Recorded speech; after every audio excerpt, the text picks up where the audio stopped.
All right. Hello, everybody, and welcome to Farm to Table. It is a pleasure to see all of your faces, see all of your names. I'm super, super excited to be at this part of the curriculum with you once again. So a lot of you already know me, but I'll introduce myself a little bit more after that. Without further ado, though, I just want to let you know who our fantastic chef evaluators will be, which is Chef Jamie, who you're familiar with from Cuisines of the World, and Chef Greg. So if you two would like to introduce yourself, let's rock and roll with that. Sure. So you guys know me. I came into this class super excited because I thought you guys would be excited to see me. And then I come in and everyone's so excited about Chef Catherine. I feel a little jealous, but whatever. I'm very excited to see you guys. I loved working with you in Cuisines of the World, and I'm so ready to get started on Farm to Table. Just like Chef Janet, this is one of my favorite classes.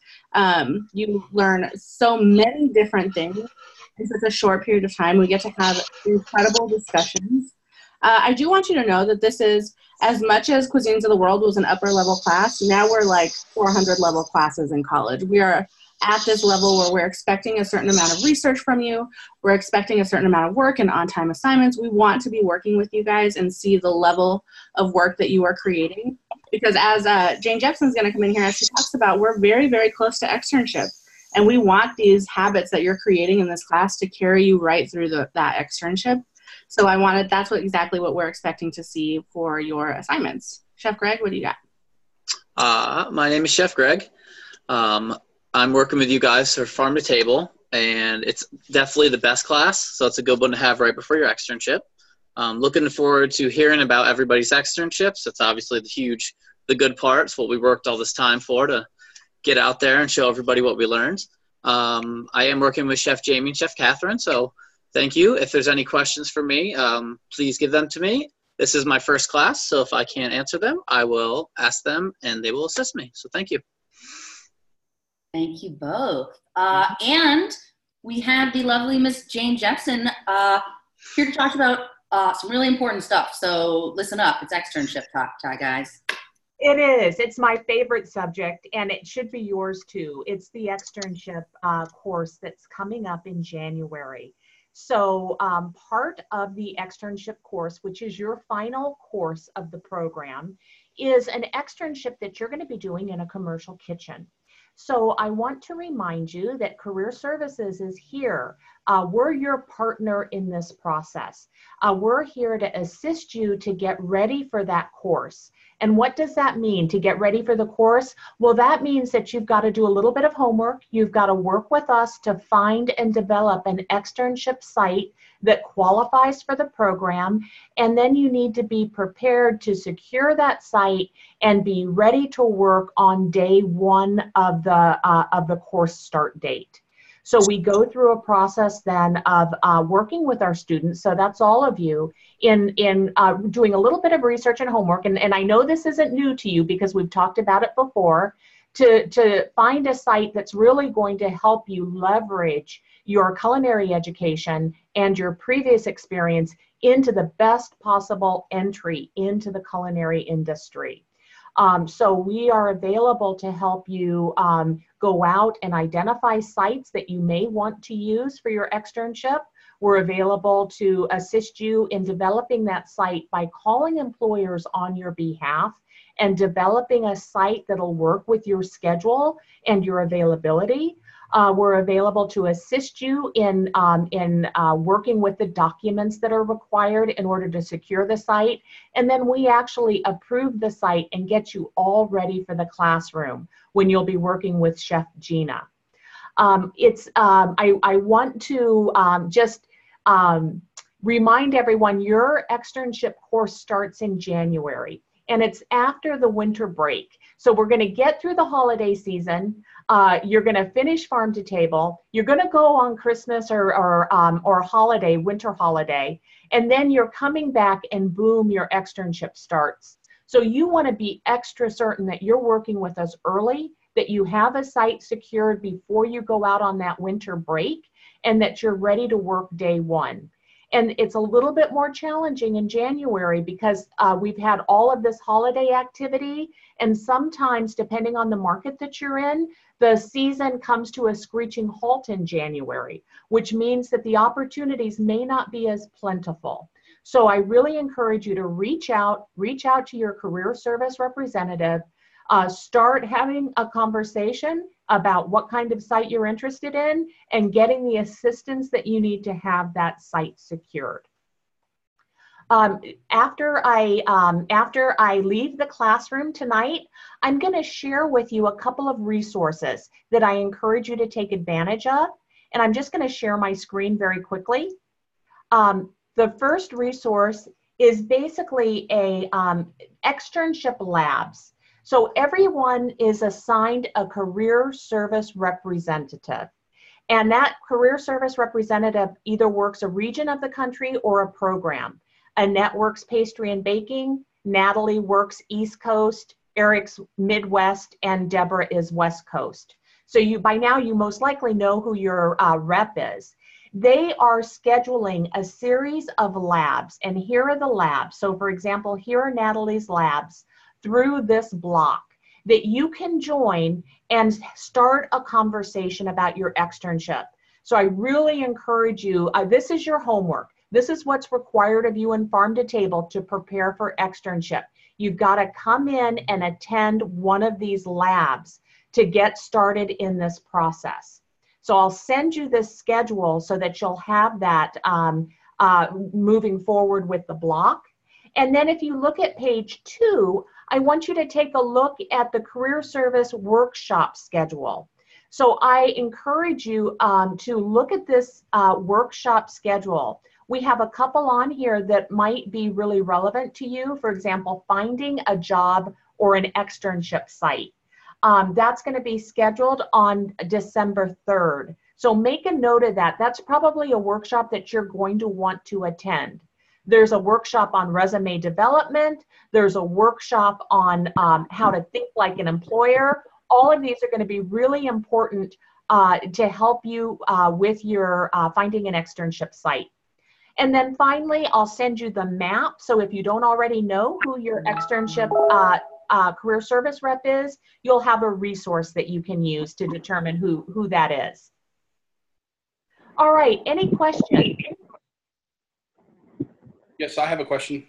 Okay, great. Yes, ma'am. I'm just curious, just to play devil's advocate for a second. For those who aren't able to complete in that 6-week period and or secure a spot at the right time, what's plan B?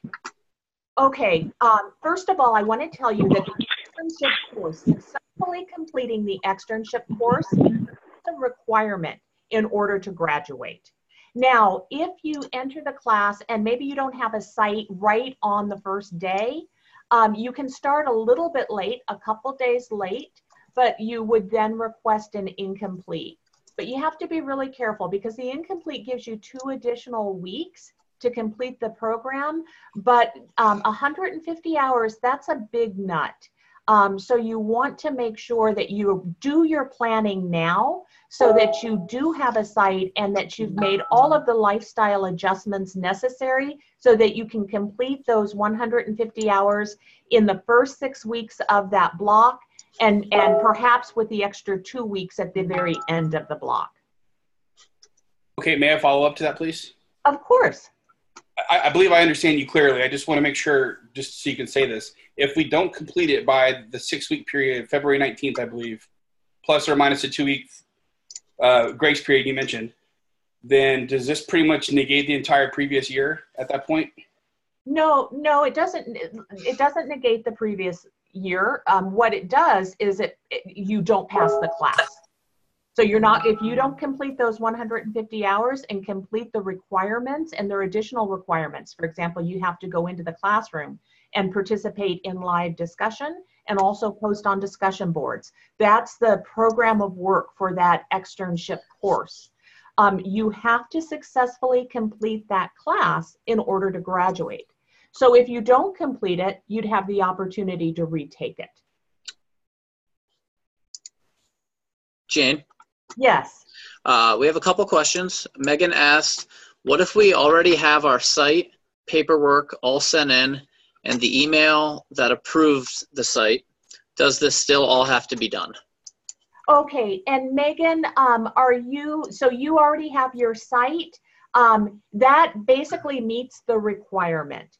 So what I would say is I would stay in touch with your career service representative just to make sure that nothing changes, especially since we've got that holiday coming up. But if you've already got an email from us that your site's been accepted, you're in a really good position. So we want to take what you've done and we want everybody to do that. And in week 2, you're going to actually be asked to submit your paperwork and your site as a homework assignment. So basically, it may feel like you've got a head start, Megan, but you're really right on time. Good. Jane? Thank you. Jane? Yes. Teresa also has a question. Okay, great. Hi, Right. Teresa. Hi. Hey, So Teresa. got accepted into Walt Disney. I know, I just noticed that your name, fantastic. Great Thank job, by the way. Excellent But I interview. guess my question is, what's the next step? I've done everything. I've sent my payment in. And then as far as externship and paperwork, what am I supposed to be doing? Okay, so basically what you will do is you only need to submit page 1 of the externship agreement. Okay. We already have page 2 completed by Disney. And what is your start date, Teresa? January 14th. Okay, so it's coming up really quickly. So you're going to be actually in Orlando at this time. Yes. So you'll be submitting page 1 of your externship agreement. That gets you all set up here. And then, of course, you follow the instructions that come to you from Disney. Okay. And where are you going to be working at Disney? What outlet? I don't know yet. Oh, you don't know. Okay, great. They'll send all that the week before I'm due to be there. Okay, all right. Well, let's hope for a really great experience for you. I think all of it's a great experience anyway. Awesome. I'm so glad to hear that. All right. Any other questions? All right, then what I'm going to do is I'm going to share this spreadsheet with you, so you've got these resources, and I encourage you, and really just the expectation is that you're going to come to one of these externship labs and attend the workshops that you need in order to be successful. All right, everyone, thank you so much for your time. I'm looking forward to seeing you in externship class. Thank Bye-bye. you, Jane.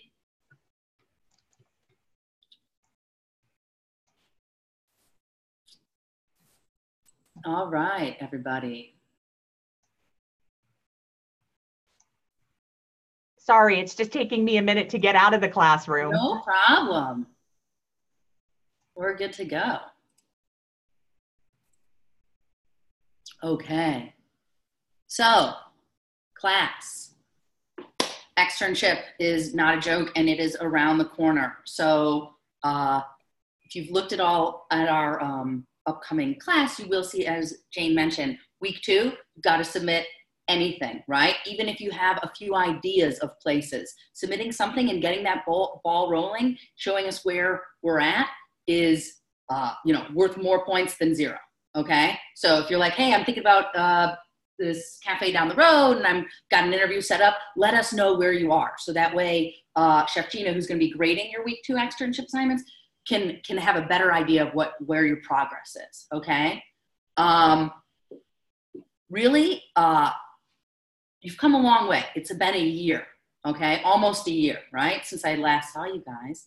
And it's time to really put the pedal to the metal, because it's not a time to joke around anymore. This is serious, right? All of your actions, this is when you need to be working as swiftly and professionally and ahead of time as possible. Because here's the example, right? Say you're working in a restaurant and a chef says, hey, I'd love you to come up with an idea for a concept. I want to run an appetizer special, right? And give it to me by the end of next week. So he or she gives you a due date and you don't follow through. What happens? Well, chances are you're probably not going to get another opportunity to come up with a dish. So think about it. just like your assignments for this class, do every week. If you can't make it that week, get it in the next week. I don't want to see assignments coming in week 6. That's not professional. That is not what being prepared is. This is the time to push yourself. So that way when you get an externship, you're ready to go. All right? It's like, that's really what it comes down to. You've learned all the techniques. You just went through Cuisines of the World, which is a ton of research, and explored all these other cuisines. We're about to jump into another level of discussion and exploration and research that is going to take you to the next level. Take your knowledge base and your skill set to that next level. But let's make sure that our professionalism and our preparedness is at that next level too, right? That's what it's all about, right? Or if you placed an order, say you placed an order and your purveyor, your vendor never showed up with your goods. Are you going to keep shopping from them? You still buying? Right? So do you see how it's a reflection, right? Of your commitment, of your work ethic, all of that. So let's do this, all right? Let's rock this out. Let's make this an awesome 6 weeks. Get that externship lined up. See what you can learn on externship, all right? And let's have fun. So this class is going to be a little bit different than some of your previous classes. I'm going to get into some of the topics we're going to be covering, but it's going to be more of a discussion, all right? Because we, Chef Jamie, Chef Greg, and myself, want to hear what you all think about what is sustainability. What does local mean? What does organic mean? What does GMO, non-GMO? What do these labels have any value? Is there meaning associated to it? Is there wiggle room between them? Right? So let's really start thinking outside the box, okay? Literally, right? Outside of the box. Not just that box of produce that's showing up on your door, but where does that carrot start growing? Right? A pale yellow, pink tomato in the winter tastes a heck of a lot different than it does in the summer, right? We all know that. Why?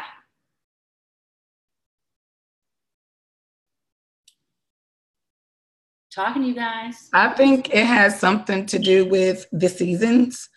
You have winter, fall, and if you do it out of season, bottom line is just not going to taste the same, nor it's going to look the same, and it's going to affect the fruit or the vegetable. Awesome. Yes. So, just a guess. Who wants to put it out there? How far do you think on average produce it travels to get to your local grocery store or your restaurant? How far? Any guess? Put in the chat. Unmute yourself. Come on, guys. It all depends on where you're getting it from. Because it could be thousands of miles, it could be billions of miles, it could be across the world, it could be gonna fly to you. So it really depends. Got a couple coming all over. Couple answers in the chat. Hundreds of miles, 2,000 miles. All right, you guys are pretty. Yes, all of those answers are right. Yes, it could vary from. If you're getting an apple that grew in New Zealand, sure, it's going to travel a lot farther. But on average, it's about 1,200, 1,500 miles, okay? Now, obviously, if you live in an agricultural hub, that's totally different, right? Chef Jamie, I'm looking at you, living in California, fresh produce all year round. Yes, exactly, right? Shorter distance, right? So what is shorter distance in travel? That's shorter time from harvest to your plate, right? Essentially. To your pot, right? Whatever it is. So there's quality levels that are going to vary, right? Let's talk about when does that tomato get harvested? What happens? Well, it gets harvested when it's green, okay? If we're talking about the grape, let's talk about those vine tomatoes you see at the stores, right? And I'm talking about not in the peak of August, September, July. I'm not talking about that. I'm talking about outside of that. Those vine-ripe tomatoes. Harvested green, put in a truck. That truck gets pumped with ethylene gas. Ethylene gas promotes maturation and ripeness, okay? So now that green tomato starts getting that gas. It's like, okay, I'm going to start ripening, right? but now it has not pulled nutrients from the ground, correct? Which is, we know that's how flavors, minerals, vitamins, nutrients get sucked up, right? And then we've got the whole interaction with the sun, chlorophyll, producing sugar, all of this stuff, right? But when you're locked in a truck and you've got ethylene gas, where are you getting that flavor from? That's why they're not as flavorful during some parts of the year. All right? So start thinking about where your food is coming from. I know my personal experience growing up, my mom grew a few things in the backyard. That was awesome. The rest of the stuff we bought at the grocery store. I had no idea what a carrot tasted like out of the ground or what a tomato tasted like off the vine until I went and worked on farms, which I was very fortunate for. But you just don't know, right? Like they show up at the store and we buy them. How do I know what it looks like when it's ripe? When is it ripe? What is that real flavor like? So let's hop in a little bit of this page, the class site, go over what we're going to be talking about over the next 6 weeks. Like I said, guys, get ready for discussion, all right? Because this is a very important topic right now. Within the food system, which we're all integral components, right? We have power. As chefs, you have power of what you buy and what you serve. So let's check it out. We have some discussion going on in the chat. Everyone thinks you're a food wizard, Chef. If you guys had the chance to talk to Chef Catherine about food, you should make the chance to do it because it's great. She can go on about a lot of stuff, and I love it. Yeah, you guys got to cut me off. You gotta cut me off.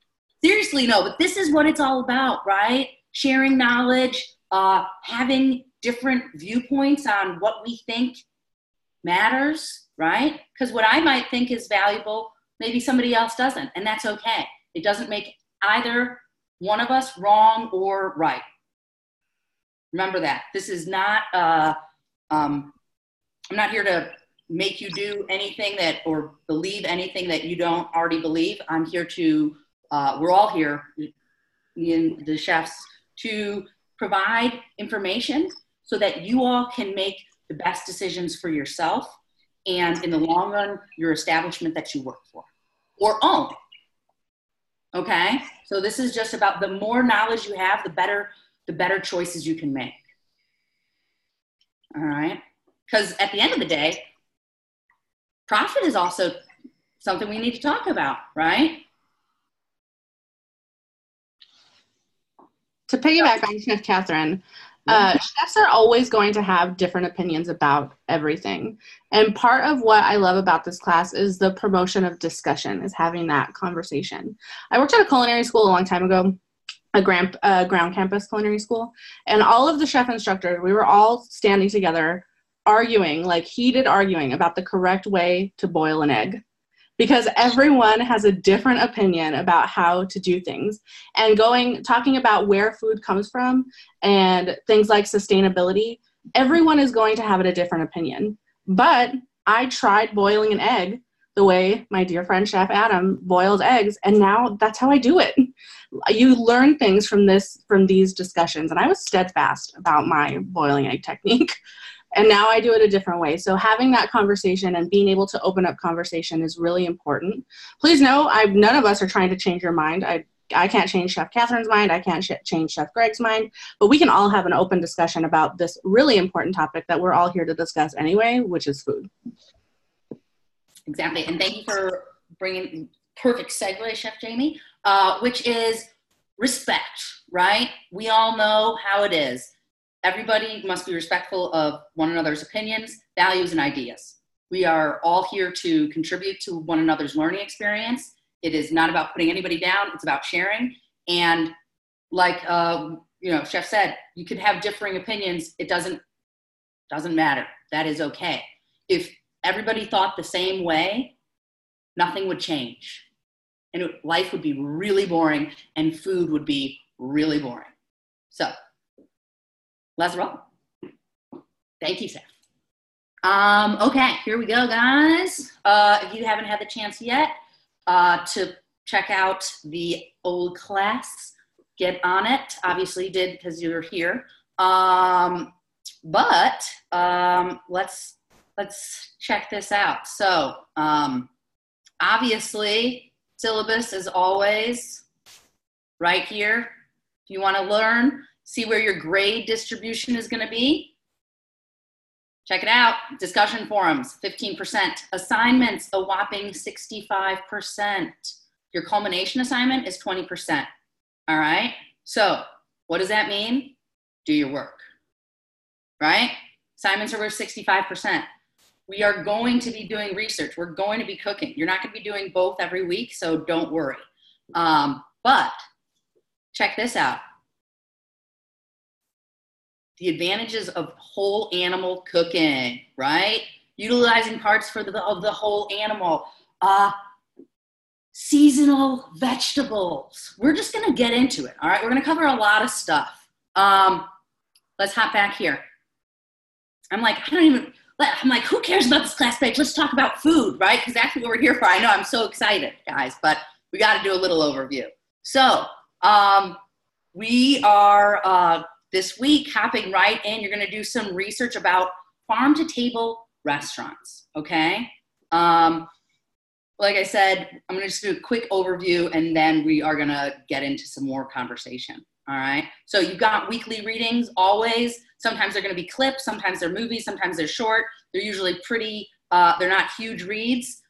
So read them because it's gonna get you, on a certain level of understanding, like, what is sustainability? We're gonna come back to that. Start thinking about what you think sustainable means, all right? Every week you're gonna have a conversions check. So just do those, you know the drill, they're easy. You can take them as many times as you want, knock them out. We're gonna cover the actual assignment that we're gonna have once we get into this week. So we'll do that. Week 2, all right? We are gonna be doing, we're gonna talk more, obviously, but we're gonna be doing some preserving, all right? Canning, pickles or preserves, sweet preserves, all right? So get ready for that. It's gonna be pretty awesome. Week 3, again, Chef Jamie, let's not lose track. The interview.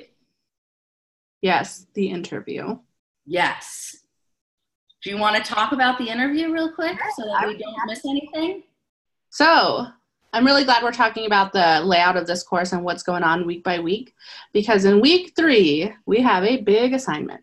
It's really fun. It's really impactful. It's one of my favorite assignments for many reasons, but it takes a little pre-planning. So in week 3, you're going to be interviewing someone in your local food scene, your local area. So a farm-to-table chef, a farmer, a rancher, a beekeeper, someone who's working at a whole animal butchery. You're going to be interviewing someone from your local area, having the interview, typing out the interview, and giving me your thoughts. The reason why we want to talk about it now is because this is the only assignment that you've had in this program that relies on somebody else other than yourself. It can be really hard to manage schedules, especially in this season. Your ranchers and your farmers are going to be very, very busy. So it might be tough to schedule things out. So start paying attention to your local area. If you're in a season where farmers markets are still operating, head to the farmers market this weekend and see if you can make connections and get some business cards so you can talk to people in your local industry and start scheduling that interview as soon as you can. Because come week 3, 7 days to find a farmer, interview them, and do your assignment is not a lot of time. So start thinking about it. If you're driving to work every day and you notice that there's a farm right there or there's a local butcher right there, just stop and see if you can get a business card and make a connection to get this assignment up and running. Awesome. Thank you. Yeah, so get that ball rolling right now because week 3 comes, I couldn't find anybody. We have warned you. All right, preparation is everything. It's something that we always talk about. It's like not having your mise en place. You don't have your mise en place squared away, you're running all around the kitchen trying to get, your onions, and now your garlic is burned. All right, so don't burn your garlic, guys. Get that interview lined up already. All right, Let's hop back in. I'm just gonna go over the assignments so you can start getting an idea of what's to come, because our conversations are going to be based around those assignments, and they're going to go all over the place sometimes, right? So it's about sustainability and farm to table. So each week we're going to be talking about different concepts that have an impact on sustainability, but the assignments are really what I want you to just start focusing in on and thinking about what you're going to need to do to prepare yourself to execute those and not be stressed out by them. All right. So we just went through week 3, which is the interview. So start getting that idea and ball rolling already. Then we're going to hop into week 4, nose to tail cooking, right? This is when we're going to start talking about offals, right? What is offal, right? Well, guess what? You're going to find out. If anybody has any ideas, I'm excited for you already, right? It could be liver, right? Intestines, tails, ears. Basically, the old story goes is that it was anything that fell out once you slid down the carcass to butcher an animal. So we're going to be cooking them, all right? And they're really tasty. They're really delicious. It's all about how the technique that you use to highlight the flavor, all right, and the texture. So start thinking about that, pate or whatever, right? You just came from cuisines of the world. Maybe you found out that a lot of other cuisines actually use the entire animal. Why? Because tons of valuable minerals and nutrients are located in these other parts that we have just thrown to the wind, right? It's a total waste. Animals should not be wasted, right? Do you make stock out of thin air? No, you make it out of bones. Why? Because bones shouldn't be wasted. All right. Yeah. Princess has a question for you. Yeah. What's up, Princess? Yeah, I have a question about the assignment for week 3. Do we have to make our own questions when we do the interview, or you guys providing that for us? We will provide those for you. Okay. You can also go above and beyond. I fully encourage conversation. So use those as your base questions, but we do have a set. It's hard to just go out and interview someone with no base questions to start out with. So we want to give you guys some confidence and have that base questions down, but have a conversation. Okay, thank you. Cool.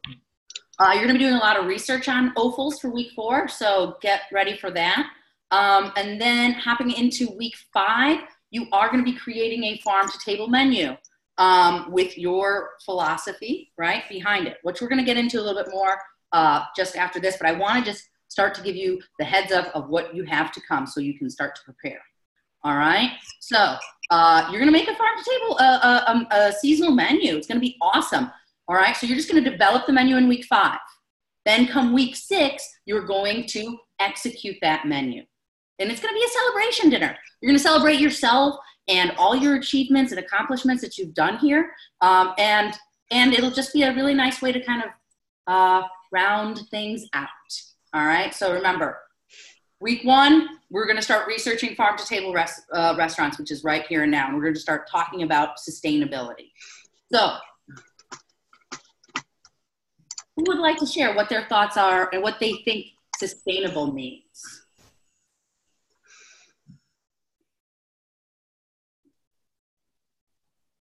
Nobody? I think sustainability is the ability to maintain yourself or to live basically off of something. Okay, yeah, so maintenance, right? Maintaining, sustainable, right?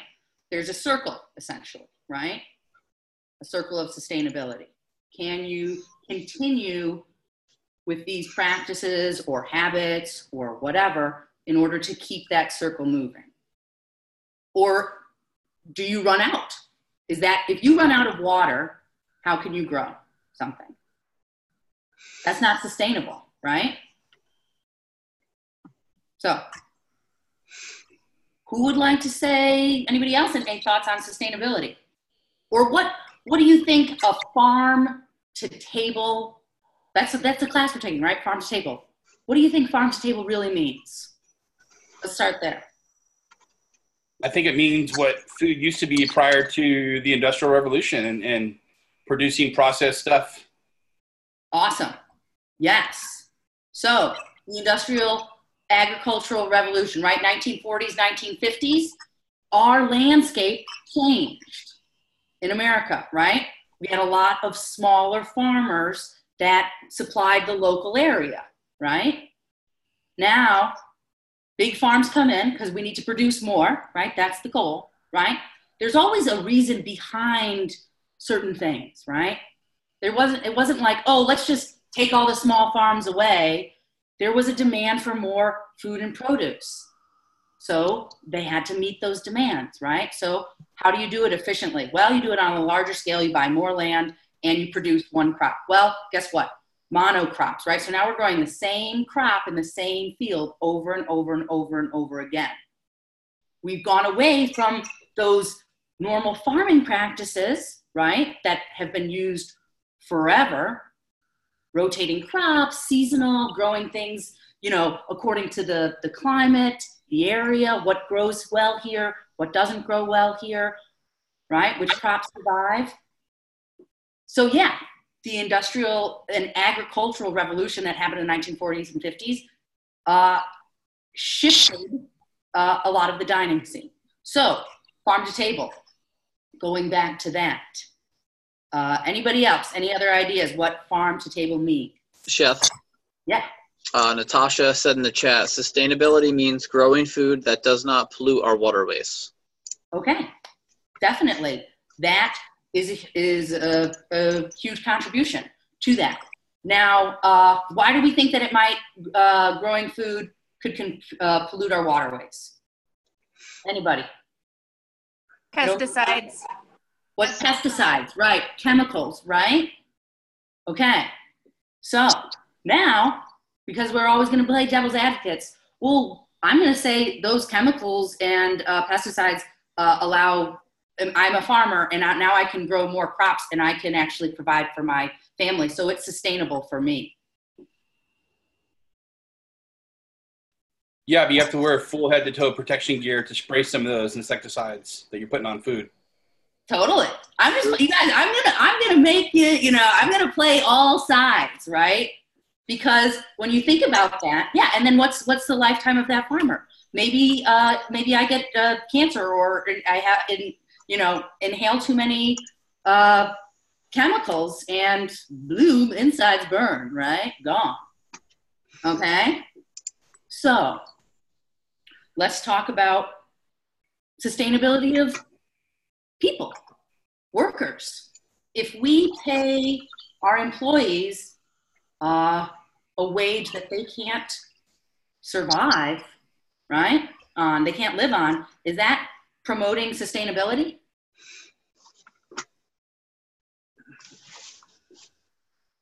I would have to say no, because I'm working at Longhorn and we are like triple busy as we was last year. If you don't have your workers, and we're experiencing that now, and I'm so exhausted because we don't have a dishwasher. We don't have enough dishwashers. We don't have enough cooks. So it's all the work is going on us. And if you can't deliver the food to the guests as quickly as they want it, you're going to lose people and you lose money. Definitely. So what are we getting at here? The fact that sustainability, to be sustainable, is not one single thing. It's not the way you grow your vegetables or the way you raise and slaughter animals, right? Or eggs, or where you get your tomatoes from, or what pesticides you spray, what chemicals you spray your vegetables with. It's not just about the people. It is everything. Everything contributes to what is sustainable. All right? So just keep that in mind, that maybe you can't have an impact in one area, but you can have an impact in another area. You're contributing to your sustainability. Chef Kelly. Yeah. Chef Kelly has a question.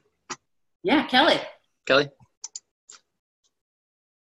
I raised my hand a while ago. I was just going to say my daughter, she did an internship for psychology at a self-sustaining drug and alcohol rehab home and they grew crops and they didn't spray anything on them. They went out there and picked those bugs off of the plants by hand and threw them into buckets.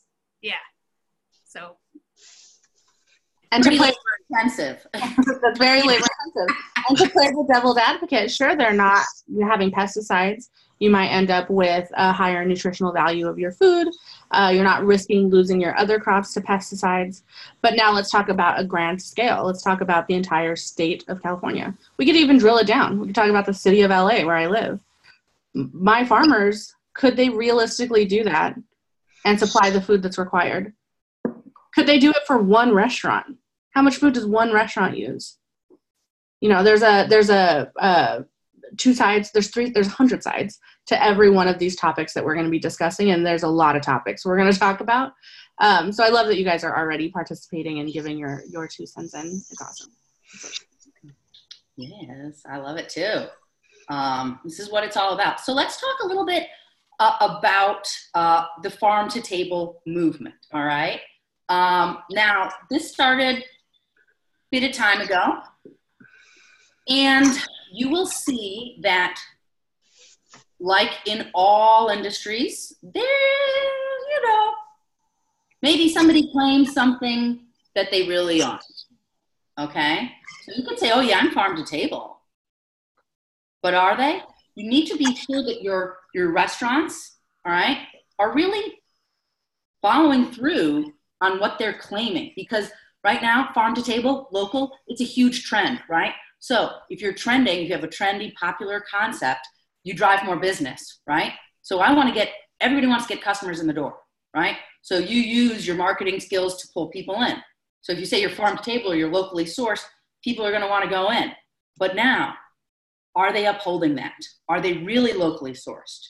How far, what is local considered? We just talked about that maybe your produce came from 1,500 miles away or more or less. What is farm to table? What is local? How far? What do you all think? Is that the next state? Is that the region?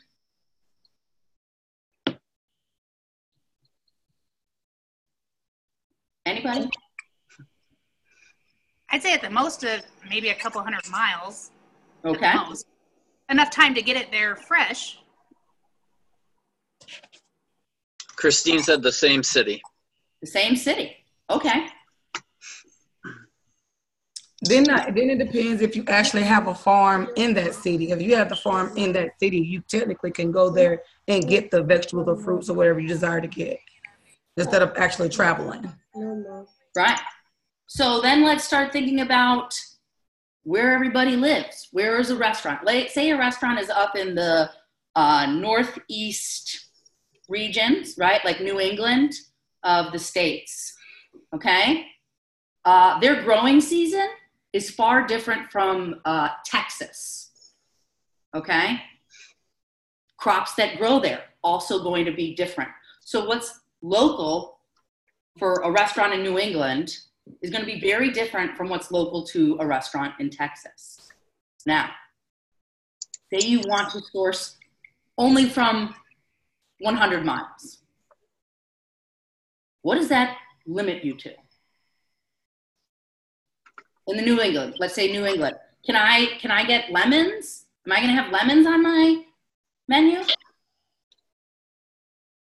So, at least where I am, it's going to cause you to eat a lot more root vegetables than that stuff. I'm in Vermont. We have a lot of farms and all of that, but not any of like the really fancy stuff.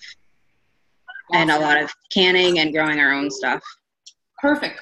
Canning and growing your own stuff, right? That's actually going to lead us into next week. Why? You have to can and you preserve in order to have those fruits and vegetables that during harvest time are in abundance, right? So that you can use and utilize them throughout the rest of the year. That's sustainable. Canning is a must here. Okay, canning is a must. You have to. Right. So you heard it from the source, right? In order to have that, you need to can, you need to preserve. How do you think years ago, years and years and years and years ago, people ate?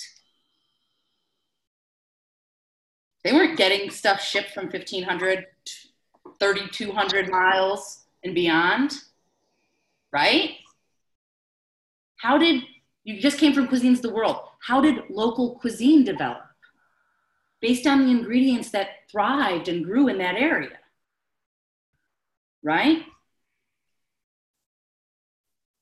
So, farm to table restaurants. I want to bring this up because I think this is an important and interesting thing. We're going to talk about what a real farm to table restaurant is. Oh, and just an FYI, these classes are going to run a little bit like hour 15, hour 30, depending upon how deep into the discussion we're going. It varies from week to week. This used to be slid into 2 classes. 2 blocks ago, Chef Jamie and I decided to consolidate it because we think it's a better way to go. So get ready, get your coffee. Lots of information, but it should be fun. We want you all to be engaged and contributing and excited about this, right? And sharing your thoughts and opinions. Okay, so where is this? Let's pull this up. A few years ago, there was an article that, and I'm going to share this with you guys. I'll put it in the Ask Your Questions Here at Class Cafe area. But this came up, right, from Tampa Bay. The Farm to Fable, the bait and switch. Okay, what was I just telling you guys? Well, gotta be sure that what they're telling you, what they're saying on their menu, is it really true? Are those fruits and vegetables coming from a local farm? This restaurant, wasn't the case. Welcome to Local Farm Fresh Boca. Well, guess what? I could say it's farm fresh. Foods that came from the farm, that's fresh, right? But what is local? Okay, so have any of you ever heard of Blue Hill Farm? Some yeses, some nos. Okay, this is probably, in my opinion, the chef Dan Barber has paved a way for farm to table. They grow, they have a farm, and what they grow on that farm is used in their restaurant. Okay, that is farm to table. Now, farm to table could also be, hey, I'm in a restaurant in Charleston, South Carolina, and I'm getting my greens from this one farm, and I'm getting my honey from this other farmer, and I'm getting my bread from, I'm getting my grits from this, mill. You can source from multiple farms. It's not that you're limited to one farm, okay? You can source from many, but it's about how far, okay? And specifically, what percentage of your products are sourced locally from a farm? What percentage do you guys think makes a farm to table restaurant? What percentage? Is it 50%? Is it 20%? 20%. 20? Anybody else? 85? I say 80. 80? 80 or better? Okay. Chef Greg, Chef Jamie, what do you guys think? Sasha just says, when I grade Sasha's work, I stutter on her name every single time. Sasha said 50%. We have some more 80s. I think this is up for discussion and debate because we'll talk about this at length in another class. There's no guidelines, there's no rules, there's no laws that says to call yourself farm to table, you have to be 67% from a local farm. For me to feel comfortable calling myself farm to table, I would want my fresh produce and my meat to come from a local farm. Things like salt, peppers, vinegars, wines, that kind of stuff I might feel a little bit more lenient on, but my fresh produce and my fresh meats, I would want that to be from a local farm. Awesome. Chef Greg, what are your thoughts? I would say upwards of around 60 plus. I mean, some states like New England, it's very cold. I live in Delaware, really close to the ocean, so I would consider seafood and fish also for sustainability. Oh, yeah. And for local. The biggest thing here is a Maryland crab boil. Maryland blue crabs, Delaware and the Maryland Bay are right next to each other, so I would consider that in a farm-to-table restaurant also. Awesome. I love it. See, everybody can have their different views, right? And Chef Jamie talked about something. So where am I going to get salt, right? I'm in Chicago. Do I have a salt mill? No, right? So, right, things to consider. Staples, right? Huge commodity products, right? That, you know, you're going to be getting it in bulk. Are you going to be able to get that local all the time? Are you going to have your flour being grown, the wheat that's then, you know, ground and using that flour? Gets really tough when you start thinking about it, right? It is not easy. 100%? Yeah, I would love that. That would be cool. Woo! That menu is going to be very limited, okay? So let's talk about the menus that are on farm-to-table restaurants. The real, like, obsessive, focused, honed-in farm-to-table, all right? The I love ones that you're saying that, because in the chat people are saying, well, can you tell me what the true definition of farm-to-table is? We're getting there, Jim. We're getting there. Jim, why don't you tell me, what's your definition of farm-to-table? Well, that's what I was thinking. To me, farm to table is the meat, the vegetable, maybe some dairy. But other than that, I don't know that I would consider it locally sourced. When Chef Jamie said salt, I was like, okay, but I mean, so that's what I'm saying. There's really a broad definition there. I had it in my mind a little more narrow. Well, yeah, well, that's the thing. Let me ask you, if you're a chef at a restaurant and you're ordering your food from Cisco, that food did come from a farm. Exactly. I could say it all came from a farm and now it's on my table. So technically, that's farm to table. Exactly. So kind of narrow this down a little bit for me, because, you know, I use fresh ground beef in my hamburger patties. Fresh, never frozen, locally ground beef. Now, the beef itself is not locally sourced, but it's brought in and it's ground here locally. So when I was doing that, I thought, is that a play on words? Am I misleading a little bit with that definition? Because that could be, oh, it's local beef. No, it's ground locally. But anyway, so there's some room there. You're right. There's a little bit of marketing in there. You guys all took the marketing class with me. There's a little bit of that marketing twist happening in definitions like that. But in steps, your assignment. This is exactly what we're talking about. Exactly. There's another question. I have a question. Can you still meet the requirement if you utilize multiple farms? Yes, definitely. So let's just pull up this assignment for this week, okay? So you guys see what you're doing. Now I lost it. Hold on one sec, guys.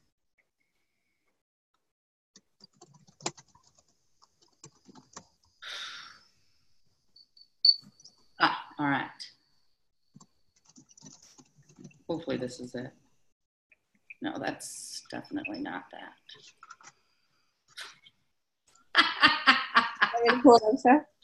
No, I got it. I just clicked on the wrong one.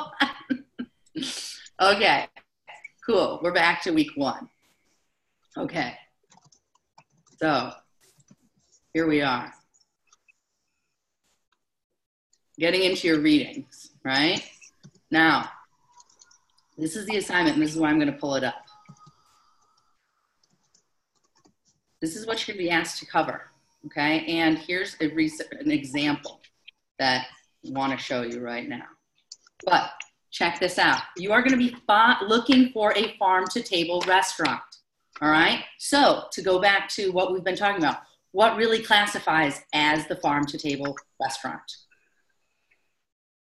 There's some wiggle room with this, okay? I don't want to put a percentage on it, Chef Jamie, Greg, do you guys want to put a percentage on it? Because I think it's too limited. I don't think that we should put a percentage on it, but there are some things that we want to look for here. This is a farm-to-table class, so even though we could play the devil's advocate and say Red Lobster gets their food from a farm, you could do that. But let's stretch ourselves beyond that and try to see what the farm-to-table movement actually is. I want to give you some clues that might lead you in the right direction, and we'll talk about that when we wrap up with the assignment. But I would say stick to the farm-to-table movement that we are talking about here. Locally sourced, community, working with your farmers, so on and so forth. So the first thing that you'll notice with a farm-to-table restaurant is they are proud of their farmers, okay? And who's growing what. And they want to give credit to that farmer and say, yeah, you know that farm up the road? That's where we're getting our cheese, those cows that you see grazing. The cheese that we have on this menu, that's where it's coming from. And those greens are coming from the other farm in that direction. Okay, so that's one major clue to know if your restaurant that you've chosen is a farm-to-table restaurant. They are going to mention the farms that their produce is coming from. Key indicator, right? So you'll also, obviously, you're going to be finding, checking it out. You'll hear their message, their philosophy. Why are they doing it? Why do they care that they're sourcing locally, that they're sourcing sustainably? What's their move? What's pushing them? What's driving them to do this? To put these greens on the plate, right? So their philosophy, their stance on food, okay? You'll see you're going to be answering these questions. What are the top 3 things on the website and menu that make them farm to table? All right, top 3 things. So then how do they source their products? Where? How does the chef define sustainability? Every chef's going to have slightly different versions, right? Just like we heard all of us saying, oh, it could be 70%, 90%, 100%. What's the goal, right? If I want lemons on my menu and I live in a cold area, darn it, I'm going to get lemons on my menu because that's okay and I feel that it adds something and I don't want to use apple cider to replace my acid, right? Does that make me not sustainable? Not necessarily. What if everything else that I'm doing is sustainable? Having one thing off, I'm no longer farm-to-table sustainable? That's kind of tough, right? So, and then what percentage of their menu meets the farm-to-table criteria? You're going to guess this, right? Obviously, and sometimes the website will tell you exactly how much they're, sourced, but oftentimes, as we were saying, salt or flour or onions, are they, and how much does that make up of their menu? Okay. And then buzzwords, okay? So buzzwords for sustainable, local, organic. What other words do you guys think would be buzzwords for this farm-to-table movement? Farm fresh. Farm fresh. Boom. Anybody else? Shout it out. Let's go, guys. This is a discussion. How about organic? Organic. Boom. Sure. Non-GMO. Non-GMO. See, I love this, guys. Yes, get it out there, right? Ugly fruits and vegetables. No preservatives. Yes. Okay. Awesome.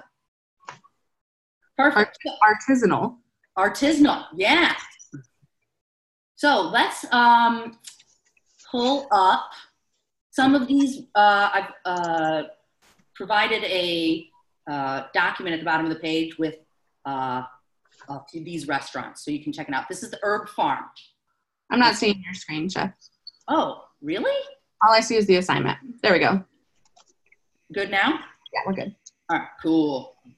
So this is the Herb Farm, okay? So you learn about it, right? A lot of these places are they want to give you their background, okay? They want to tell you why, they are doing what they're doing. The chef, what the chef's goals are, where they cook, what they want to do.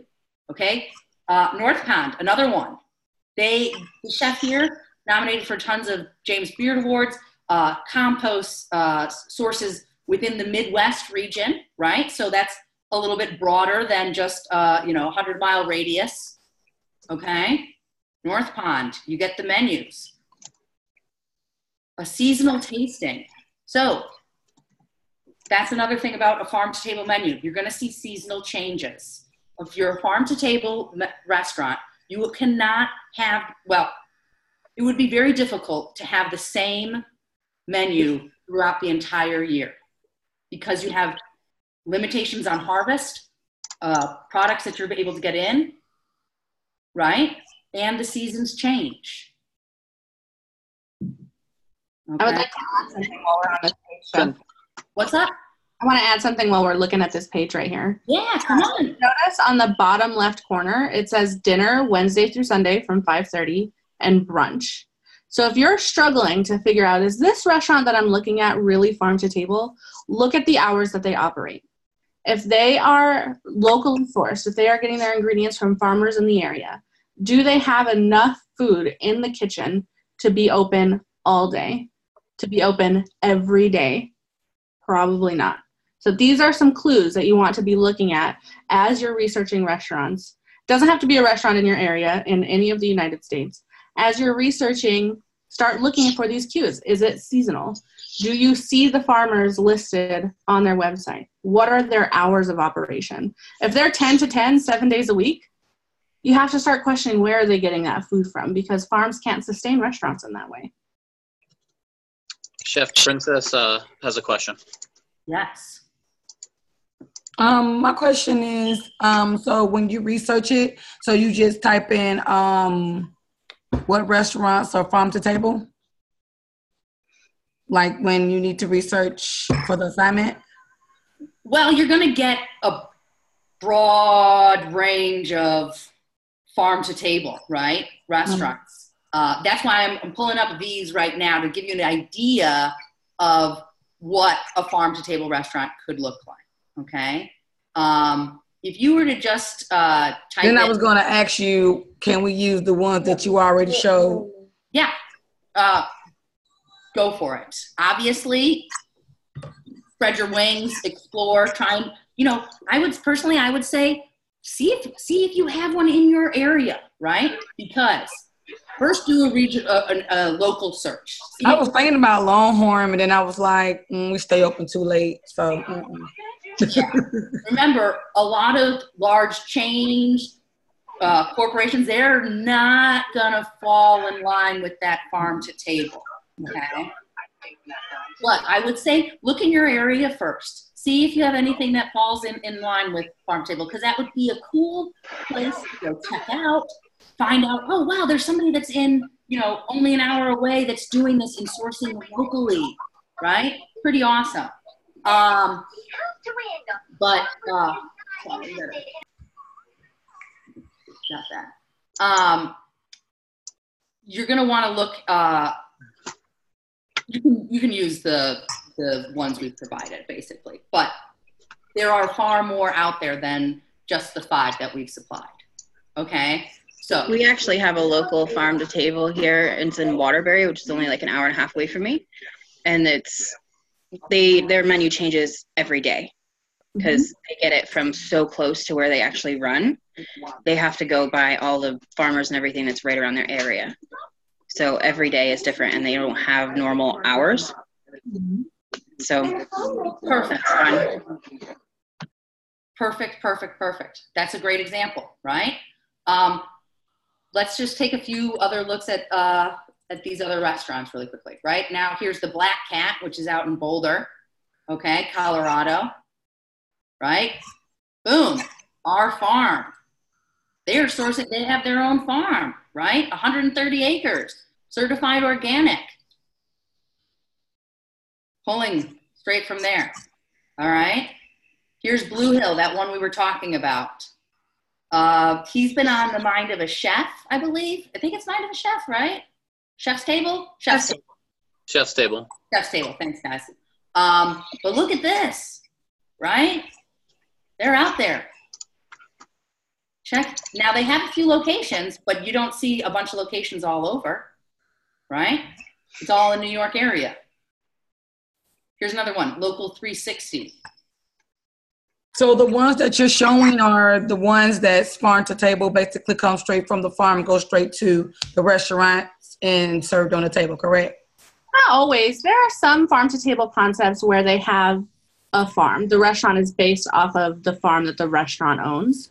But even Blue Hill Farm, they don't get every single thing from their farm. If there's something that they don't have or for service, Dan Barber talks about sourcing with his farming partners. He partners with people in his area to provide to other farms as well to get, again, sustainability, make sure there's enough manure and enough vitamins. And there's a network in that area. But to be farm to table, you don't have to be sourced from your own farm. The farm to table restaurants that we're showing you are kind of the gold standard of farm to table, maybe even some of the originators of farm to table when it comes to Blue Hill. But anything, there's a whole wide variety of farm to table restaurants. If they source from their own farm, that's a pretty good clue that they might be farm to table, but that's not the only way to be farm to table. Exactly. And I did see a comment in the chat. What does this do to the prices? Yes, farm to table restaurants are not cheap, right? Anybody go shopping at a farmer's market, right? It's a little bit more expensive, right? Usually. Depends on what you get. Depends on what you get, what the season Because I got some collard greens, 3 different types of collard greens for all like $6. Awesome. But then when I went and seen some nuts in that store, it went starting to get up there. Exactly, right? So it depends upon the season. It depends upon where they're sourcing it. It also just depends upon the market value. And, you know, if you have a huge amount of collard greens coming in, well, I need to sell those quickly, right, before they start to turn. Nuts are going to stay a little bit longer. Shelf life, right? So that's the other thing. So, yeah, price comes into this. You're going to pay a little bit more, but there's value in that, right? So, you know, there's the old kind of saying where you vote with your dollars, okay? You get what you paid for. Well, you get what you paid for as well, exactly. But buying power, right? So let's just take it back really quickly. Think about what the organic produce was like in grocery stores before. Let's call it 15, 20 years ago. Unless you maybe lived in California, you guys were already on that train. But seriously, what did it look like? Wasn't like what it is now. How did that happen? Demand, supply chains, right? Supply chains had to be set up in order to get wider distribution. Okay? Because everything is connected. There's a reason why things happen. There's a reason why, you know, demand drives the market. Why are there more farm-to-table restaurants? Because people want to support locally, right? Think about this. Think about the community you live in. Do you want it to survive and do well? Right? Do you want the people that live in your community to have a good quality of life? Right? We want farmers in our area to be able to survive. Heck yeah, they feed us. Right? So, sure, you can't always buy organic. I know I personally can't. I can't afford to buy organic all the time. I wish I could, but I can't. But when I can, I do. Or if I think it's important, right? Have you guys heard about the Dirty Dozen, right? The Dirty Dozen? Okay, so the Dirty Dozen is kind of an interesting thing. It talks about which plants really essentially like soak up and absorb more pesticides, right, during their growing, that have higher levels of chemicals and pesticides in them. So which ones are sprayed more heavily because they're more susceptible to pest infestation, meaning that they have to spray more, right? I'll share with you guys the Dirty Dozen later, or look it up. But I think it's the Dirty Dozen. Maybe now it's the Dirty Baker's Dozen. I don't know.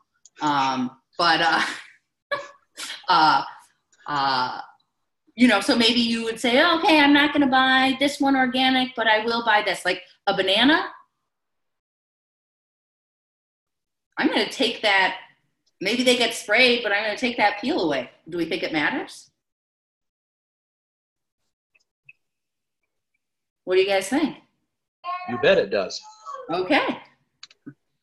Apple's one of the worst. Okay. Do you think it's worse or better than an onion? All that soil, it's growing in the soil and it's just sucking it in. Corey wants to know if we can get an extra credit assignment for researching the Dirty Dozen. No way, Corey! Not yet. Chef Jim has a question also. Yeah. So as I'm thinking about this and I'm listening to all of this, all of the recent E. coli breakouts and all of the things that happen with beef and even just spinach and all of those salads at McDonald's come to mind. Where does all of that fit into this whole farm to table? Can we trust our source? Do we worry that that's a bigger problem? I'm curious where that's going to end up. And so we sell a head of lettuce and or we buy a head of lettuce from the local farmer and sell it at our place. Come to find out it had E. coli and one person dies. I mean, that farmer's out of business. And I mean, what level of protection is there? Is there a level of protection? You see what I'm saying? I don't know where to go with that. That's the question. I hear what you're saying. What I will counter with, Jim, right? So those greens that came from McDonald's, right? That they were in the mixes. Yeah. What type of farm do you think that lettuce was grown on? Sure was not a small one. I'll tell you that. No. Oh, heck no. Right? Yeah. Right. Okay. So things happen whether it's at a huge scale or a small scale. There are certain things that we can't control, right? There are rules and regulations and legislation and laws in place to keep food as clean as we can, right? As safe as we can make it. I don't have the answer for that. Chef Jamie and Chef Greg, do either one of you? I will say there are insurances in place as a restaurant owner to protect yourself from that. I can't speak as in the farming mentality because really you can't necessarily trace it back. The time that the lettuce was harvested to the time it traveled to the time that it got to you, that's not the farmer's responsibility. So how could you quantify for that? You don't really know what could have happened in that period of time when it, not necessarily just with E. coli, but just with foodborne illnesses in general. So that's a big question, but I do know that restaurants have insurances in place to prevent them from going out of business when things like that happen. They do, but when you're talking about something like this locally, you could drive to the farm and check it out.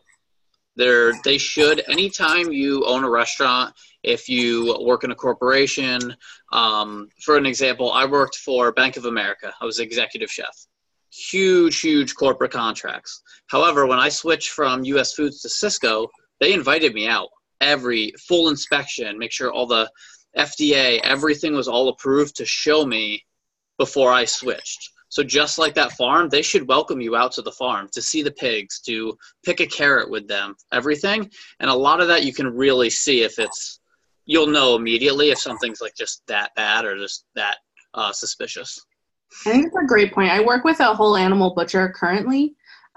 She's not a farmer. She butchers the animals. So we get our animals from local farms. We were getting our chicken from a specific farm in LA, and it was very strange that they wouldn't let us out to the farm.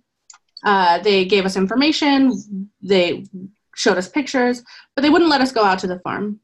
So we stopped using that source, and we went to one that we could rely on where we could go to the farm, we could see the practices, we could meet the chickens, and that's who we decided to go with. Yeah. Chef Kelly has a question. Yes. So I've been thinking about doing a farm-to-table bed and breakfast because we have 40 acres that we're thinking about building this bed and breakfast on. So do they pasteurize their milk when it's that fresh? there are like, I know there was a huge raw milk thing that happened out in California a few years ago. They were making raw cheese, and you can still get raw milk, but it technically has to be pasteurized, as far as I remember what the end up law was, that you do have to pasteurize that milk.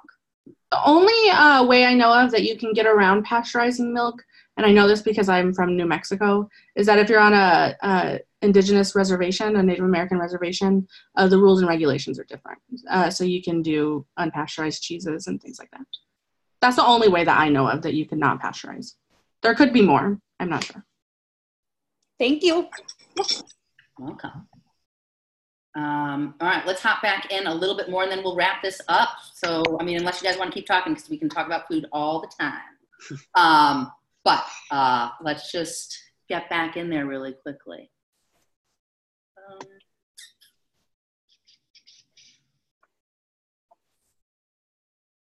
I know that's another one. I'm gonna, like I said, share those with you guys. Before we, here we go. That's it. I want to share one other thing with you before we sign off for class, though. So when we get back into this week 1, right? Your concept research. Here is an example. Okay, this one was done on Blue Hill at Stone Barns, that one we showed you. Okay, so you're going to talk about all of the things that are listed in your assignment. Okay, I'm a big fan of slideshows. I think it presents information nicely. It's easier to digest. This is going to be the best way to present it, to get some photos, information about the actual establishment, the restaurant, what's the chef's philosophy, okay? As well as a little bit on the chef, the menu, right? Look, this one, there are no menus. Oh, because it's gonna rotate every day and you don't know what's coming on, right? Multi-tasting feast, what's available, the top 3 things, right? That makes this a farm-to-table restaurant, and then the resources, okay? So there are tons of ways to present this. Make it your own, bringing in and making sure you're answering all of those right questions, okay, that are presented on the assignment, okay? Sustainable practices, all of this. All right, and one other thing on the shooters, the class page. Here we go. If you want links to those restaurants that I was telling about, here's 5 great farm-to-table restaurants. That has a link to the document with hyperlinks to them. So you'll be fine on that. The other thing, I'm going to save something else for later. But, guys, you're in your second to last class, right? Externship is the next class. Follow all the requirements. Answer all the questions. You're only doing yourself a disservice if you don't, right? I mean, what's the point? Why make pasta and then not make a sauce to go with it? Right? Don't halfway do it. Do it all the way. And submit on time, all right? Because you want to talk about preparation and getting stuff early. Well, guess what? That's what's going to get you promoted quicker. It's when you get raises, all right? If you're just always doing like half of a job and kind of slow, well, the person next to you who's busting their butt and getting their, meat done and helping out somebody else on the station, they're going to rise up the ranks faster than somebody who's not. So think about that. Think about your work ethic, right? It all flows into the next. So answer all the questions, submit on time. Why lose out on 15%?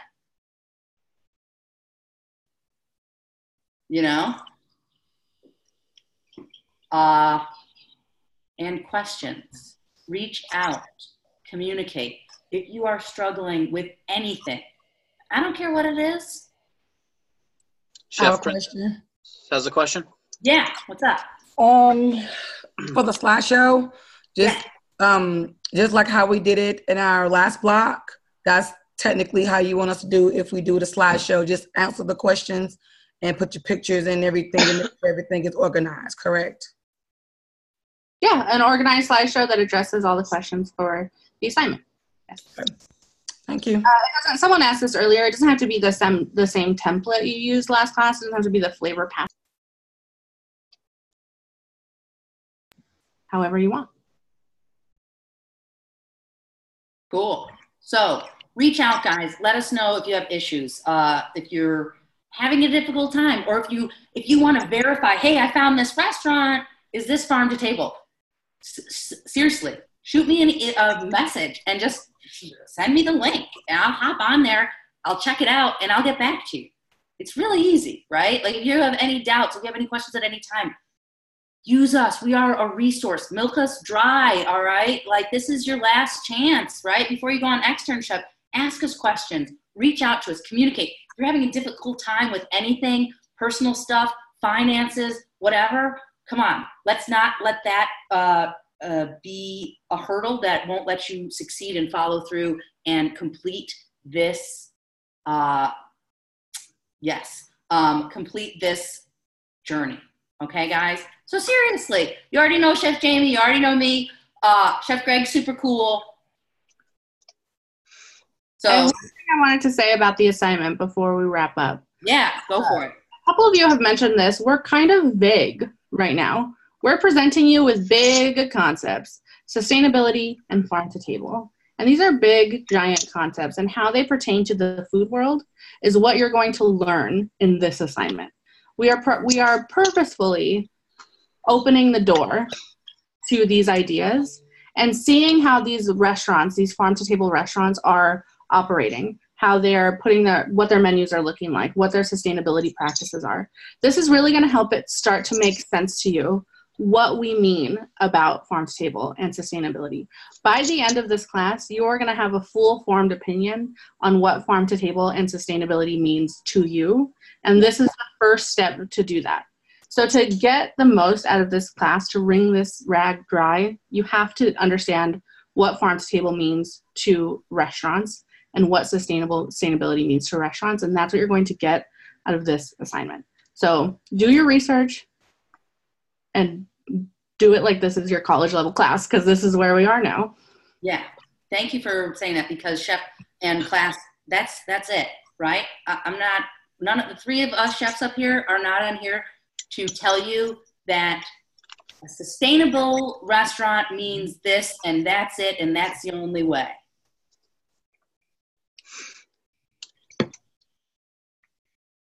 Nope. Corey, to answer your question, I do not have a joke. I apologize. When you bring up molecular gastronomy, it's the same thing. It has to be around your area. So if you need tapioca maltodextrin to like dry out olive oil into a sand, is there tapioca around your area? Same thing with like red algae. Red algae doesn't grow in cold weather just right off the coast of New England. So farm to table restaurant could absolutely have molecular gastronomy. It's just some of the chemicals that they use like may not be from the same area. It actually may be from very, very far away. And Corey, in general, we don't necessarily focus on molecular gastronomy in this program, but there's a lot of techniques that we don't focus on in this program. The food scene is huge, and you are going to learn about it for the rest of your life. So there's just no way that we could cover every single food topic in this program, in any culinary program. There are so many things that I have learned since leaving the program that I thought, I wonder why I didn't learn that in culinary school. I didn't go to this program. But even just small things about how to keep the skin on the fish. Like I must have just missed that somewhere, but you can't say or speak to everything about food. So I fully encourage your self-exploration in molecular gastronomy. If you want to take time in this class to focus on that, please be my guest. Make your jam and do a strawberry foam to go on top of it on your toast. However you want to utilize it. But there's just so many things that we could talk about until the end of the world. We just can't fit it into every class. You and I have talked about this last class too, Corey. I know you're super interested in it. You just got to go out there and do the research. Get yourself a molecular gastronomy kit. They have them. Cool. Chef Jamie, do you want to talk a little bit about the app? Sure. Guys, a cool thing happened. I don't know if you saw on your home pages, but we have an app now, a mobile app for your phones, Android or iPhone. Download it. I put it on my phone. It's my new favorite thing because I get alerts when our live sessions are coming up. I get to see on my phone when you guys message me, which is so key. This means my turnaround time is going to be so much faster. That means that you can reach us and that we can reach you onto your phone. It's so cool. So download it. It's way better than Angry Birds. Corey, Angry Birds was like 2007. Come on. We're in 2018, and it's the Escoffier app. 2000 late, you mean? Yes, thank you. You're so Hey, I just saw a thing in the chat from Tamika, I think. Yeah, you wanted to learn all the meat cuts. Okay, I've got a great idea, guys. Ask your questions here, right? The Class Cafe, we all know it and love it. I know I like it. Why don't you put these questions that you have? Hey, I wanted to learn the meat cuts. Well, show me, give me, stuff that you want to learn, and I will provide you links. I might not be able to cover it all, but I will give you what you need to take that and run, okay? Seriously. So feel free to put that out there. There's going to be a diagram, right? I actually have this crazy book that I found at a thrift store for 50 cents called The Complete Book of Meats, and it breaks down to all these cuts, right? You're going to see where that rib, the loin, everything, right? But we're also going to get into that when we talk about whole animal cookery and butchery later on when we start talking about offals. But put what you guys want in that Ask Your Questions here. I will provide links for you. If you tell me what you're looking for, I will do my best to provide you with that information. And please keep in mind, I'll cover this at the end of class when I'm crying in week 6. But our email addresses and phone numbers are not going to change. Please utilize us as resources. Chef Tyson is a butcher. If you have questions about that, ask him. You know what I mean? We have a whole plethora. Between all of us that work at Escoffier, we have probably 100 years of experience in the restaurant industry. So if there's something that you didn't learn here that you want to learn, ask us. If I don't know, I'll find someone who does. Totally. And what I would do is challenge yourself to, right now, after class, write down a few things. What does sustainable mean to you? What do you think it means? What does organic mean to you? What do you think it means? Just so some of these kind of keywords that we've talked about, write about what you think it means. So that way we can talk about it, right? And you have an idea of what it means to you, or local. Put some parameters for, and if you don't know, think of there's no wrong answer. Whatever it means to you. Does organic mean I grew it in my backyard and I let it grow naturally? Right? Or does it have to be USDA certified organic, right? So just think about some of these things that get an idea of what you think of sustainability and organic and local and ethical when it comes to the restaurant world. All right? Cool. Well then, class. Love seeing you all. Have a fantastic week. Please reach out, contact us. We're here to help. And let's have an awesome last 6 weeks. What do you say? Heck yeah. Heck yeah. All right. Can I call you right after class? I've got another class at 7, but you can give me a ring. Okay, well, call me when you get done because it's very, very important. Okay. Okay. All right. See you all later. Take care. Bye. Bye.